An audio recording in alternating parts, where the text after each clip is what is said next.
अस्सलाम वालेकुम। मैं Tahira, joint secretary labour wing Sindh.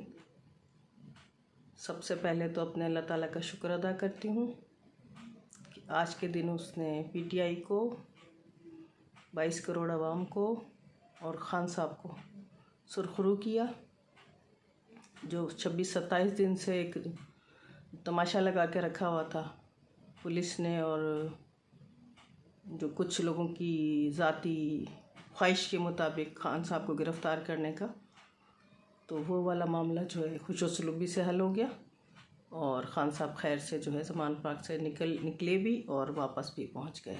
सबसे पहले अल्लाह ताला का बहुत शुक्र, और पब्लिक का, आवाम का भी, क्योंकि उन्होंने भरपूर साथ दिया। और दूसरे नंबर पर अभी ये कोर्ट की हेयरिंग चल रही थी, मामला चल रहे थे, तो मरियम औरंगज़ेब साहिबा टीवी पर अचानक नमूदार हुई। उनकी जो हालत थी ना, वो देखने वाली थी। मुझे उम्मीद है आप सब ने देखी होगी, लेकिन मैं तो बहुत महसूस हुई हूँ इस सूरत हाल से कि क्यों नहीं कोर्ट इनको गिरफ़्तार कर रही, और क्यों ये जो शख्स जो है ना अपनी जो गाड़ी में बैठा हुआ और निकल नहीं रहा और अपनी बात मनवाने पे तुला हुआ है, और ये और वो। तो इसको कोई समझाए, इनको कोई समझाए कि जिस दिन फ़र्द जुर्म आयद होनी थी ना शहबाज शरीफ पर और हमज़ा शहबाज पर, उस दिन बाप को पीएम और बेटे को सीएम पंजाब बना दिया गया था।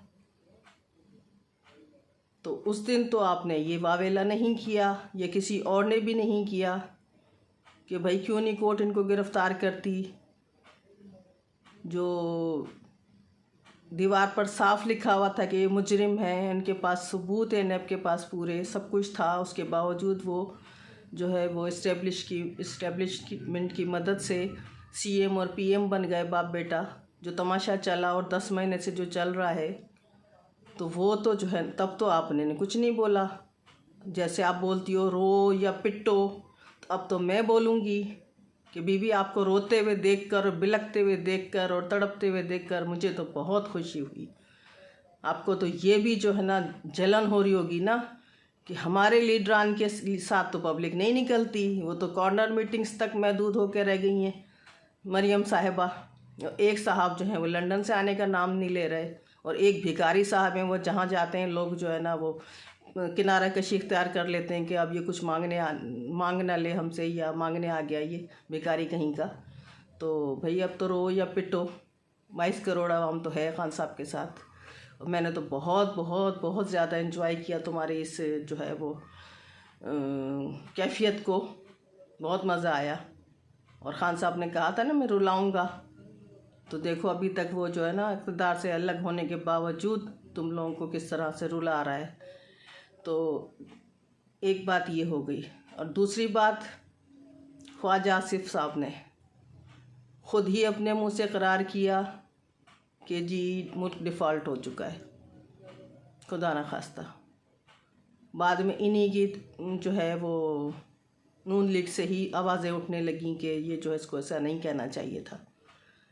तो सबसे पहले तो भाई आप जो है वो बूढ़े हो चुके हो, आपका दिमाग नहीं काम करता, कुछ हया होती है, कोई शर्म होती है। आज भी आप जो है वो ख़ान साहब की जब हेयरिंग हो रही थी, आपने जो है वो जो है ऐवान में खड़े होकर आपने कहा कि जी ये कौन सा जो है प्लास्टर है जो उतर ही नहीं रहा इमरान खान का, और ये व्हील चेयर लेके आया, क्या ये ड्रामे कर रहा है और नाटक कर रहा है। तो मैं आपसे कहती हूँ कि आप ज़रा आइए, एक गोली खा के देख लीजिए टांग पर, फिर मैं आपसे पूछूंगी कि व्हील चेयर क्या होती है, प्लास्टर क्या होता है, ड्रामे क्या होते हैं। सिर्फ एक गोली, उसको तो 4 लगी हैं ना, आप तो सिर्फ एक गोली खा के देख लीजिए, और आपको मरने नहीं देंगे, ज़िंदा रखेंगे, आपको टांग पे ही सिर्फ मारेंगे। फिर आप देखें कि जो है ना किस तरह कहते हैं कि छतों के प्लास्टर उतर जाते हैं इतने दिनों में, तो और इसका तो प्लास्टर नहीं उतर के दे रहा। तो कोई हया होती है, कोई शर्म होती है। कुछ नहीं बन पड़ रहा ना आपसे, तो आप रिटायरमेंट लेके घर बैठ जाइए। ये जावेद लतीफ़ साहब और ये शाहिद खाकान अब्बासी साहब और ये एहसन इकबाल साहब और ये आप जो हो चले हुए कारतूस हो। अब आपकी ज़रूरत नहीं है, ना नून लीग को है, ना पाकिस्तान को है, ना किसी और को है। अब आप रिटायरमेंट लेके घर बैठ जाओ।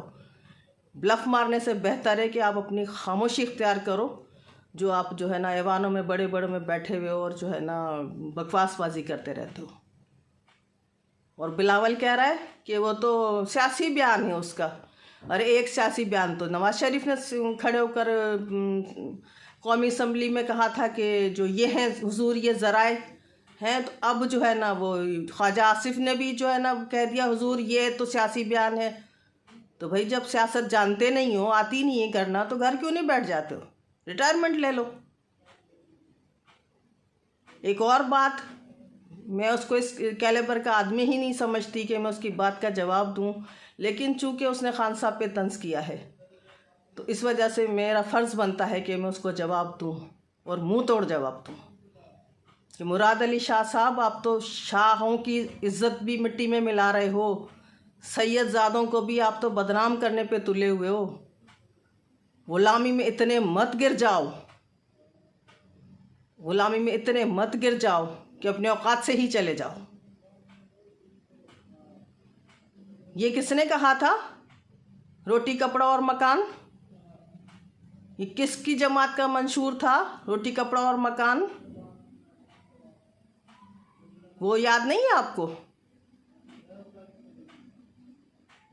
जरदारी साहब तो 5 साल सदारत में भी रहे हैं, दो दफ़ा बेनज़ीर साहिबा वज़ीर आज़म भी रही हैं। आपकी 14 साल से तो कंटिन्यूसली जो है सिंध में हुकूमत है। वैसे तो 40 साल से आप सिंध में हुक्मरान हो, तो तब आपने चले और पूरे मुल्क का छोड़ते हैं, सिंध वालों का ही हिसाब दे दीजिए कि किन किन को आपने रोटी और कपड़ा और मकान दिया। किसी एक का भी यार आप नाम ले सकते हो? सैलाब ज़दगान का तो माल तक आप खा जाते हो, गंदुम आपकी चूहे खा जाते हैं, पुलिस आपकी मिली हुई है, जितनी भत्ताखोरी और दहशतगर्दी आपके छप्पर छाया तले होती है वो पूरी दुनिया जानती है। तो आप जब किसी की तरफ एक उंगली उठाते हो ना, तो 4 उंगलियां आपकी अपनी तरफ जाती हैं। मैं आपको इस काबिल नहीं समझती हूँ, लेकिन ये कि जो आपने तंज किया है ना खान साहब के ऊपर, मैं उसका जवाब दे रही हूँ। ये सिंध वालों का ही किसी एक घराने का बता दो आपने उसको छत और रोटी कपड़ा और मकान दिया हो, जो जुल्फ़िकार अली भुट्टो का मंशूर था जब उसने पीपल्स पार्टी बनाई थी। क्या उस पर अमल पैरा हो आप? भुट्टो का चूरन तो बहुत बेचते हो, भुट्टो जिंदा है, भुट्टो जिंदा है, भुट्टो जिंदा है। भुट्टो भी तड़पता होगा, बेनज़ीर भी तड़पती होगी कब्र में कि उसकी पार्टी का आपने क्या हाल कर दिया। बिलावल हो या आप हो, मैं अपने कैलिबर का नहीं समझती हूँ आप लोगों में से किसी को भी।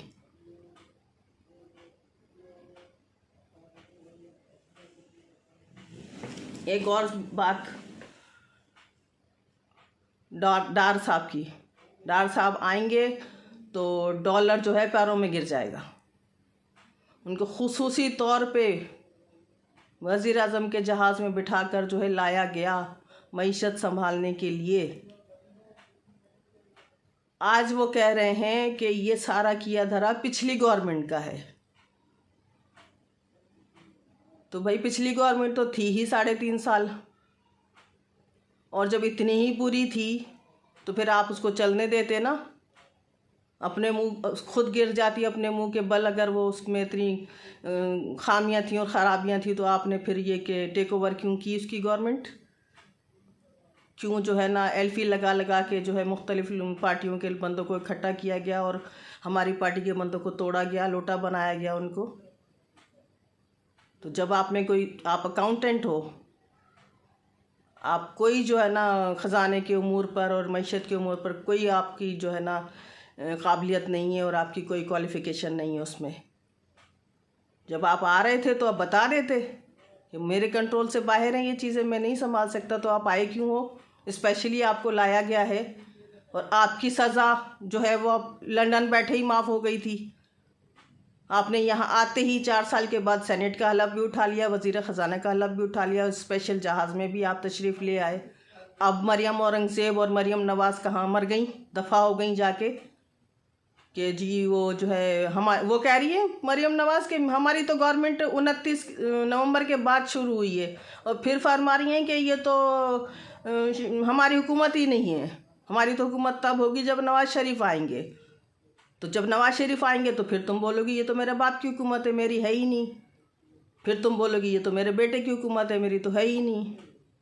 और ये एक और क्या ब्लफ मारा है तुमने कि जेल में जो है मैं फ्राई पैन गरम करके जो है वो कपड़े इस्त्री किया करती थी। तो बीबी, जिन्होंने तुम्हें वहाँ पर मोबाइल प्रोवाइड किया था, जिन्होंने तुम्हें बेड प्रोवाइड किया था, जिन्होंने फ्रिज और टीवी प्रोवाइड किया था, जिन्होंने तुम्हें हर चीज़ प्रोवाइड की थी, तो उन्होंने तुम्हें इस्त्री प्रोवाइड नहीं की? फ्राई पैन तुम्हें क्या अंडा तलने के लिए दिया था? फ्राई पैन तुम्हें क्यों दिया था, ज़रा ये तो बताओ। खाना तो तुम्हारे घर से पककर आता था, फरमाइशी खाने तुम खाती थी वहाँ बैठ के। तो फ्राई पैन तुम्हारे पास क्या कर रहा था वहाँ पर? जिन्होंने तुम्हें फ्राई पैन दिया था उन्होंने तुम्हें इस्त्री नहीं दी? और चूल्हा क्यों था तुम्हारे पास? चूल्हा क्यों था तुम्हारे पास? क्या करती थी तुम चूल्हे का? चूल्हे के पास जाओगी तो तुम्हारा तो रंग काला हो जाएगा, तुम्हारे तो हाथ गंदे हो जाएंगे, तुम्हारे तो ड्रेसेस ख़राब हो जाएंगे। तुम तो एक दफ़ा जो ड्रेस पहनती हो दोबारा पहनती भी नहीं हो, फिर तुम्हें इस्त्री की ज़रूरत क्यों पड़ी? फ्राई पैन गरम कर करके तुम अपना मजाक बनवाती हो, इतना तुम मजाक बनवाती हो कि तुम वीडियोस देखो क्या क्या जो है ना मीम्स बन रही हैं, कैसे कैसे लोग तुम्हारा मजाक बनाते हैं कि अपनी तो दुश्मन तुम खुद हो। हम तो तुम्हें क्या कहें कि अपनी दुश्मन तुम खुद हो। कहाँ से कहाँ तुमने नून लीग को लाकर खड़ा कर दिया। तुम्हारे होते तो दुश्मन की ज़रूरत ही नहीं है। तो ये सारी बातें आज मुझे करनी थी आपसे, और जो है वो इंटरेक्ट रहती हूँ मैं इस वीडियो के थ्रू आपके साथ, ताकि जो है वो मेरे दिल में जो बातें हैं, जो पैगाम है, मैं आप तक पहुँचा सकूँ। और ये 2-3 बातें, 4-5 बातें थीं बल्कि, जो मुझे करना ज़रूरी थी आपके साथ। तो उम्मीद करती हूँ कि आपको अच्छी लगी होंगी, और जो है वो इसी तरह से जो है वो अपनी सपोर्ट जारी रखिए। पाकिस्तान जिंदाबाद, इमरान खान जिंदाबाद, PTI जिंदाबाद।